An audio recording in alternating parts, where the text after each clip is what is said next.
Layer your spiritual disciplines. Why? Because they work in tandem. They all work together. Yes, they have similar functions, but they have very distinct functions as well. I got Oh Ye Faithful. Don't talk about this. I have had this Bible for almost 20 years now. Mind your business. Acts 13, as they ministered to the Lord and fasted. This is the New King James Version because in NLT it says as they worshiped to the Lord and fasted. As they ministered to the Lord and fasted. Keyword and. That is a conjunction word, meaning that these two spiritual disciplines were used together. So they went into a deep submission, a deep position of reverence, of serving God, and they deprived themselves of food and their comforts. Then they received the instruction from the Holy Spirit. Once they received the instructions, once they received the insight, they did not stop there. Then, having fasted and prayed, after they received the instruction, they fasted and prayed. Even though we have the instruction, we need the covering, the strength, the Spirit's guidance. We don't simply fast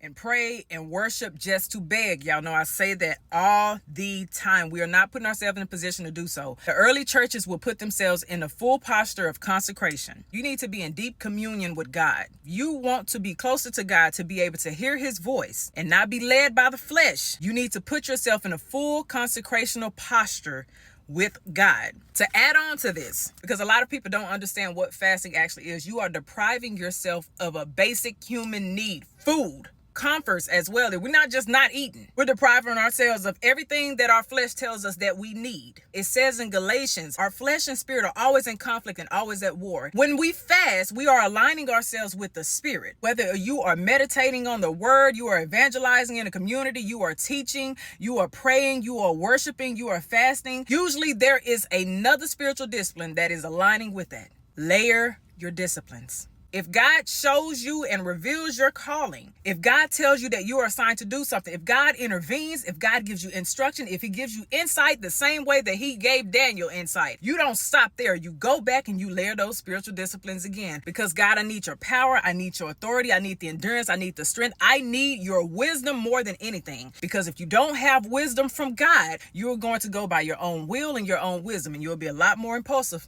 and flesh-led.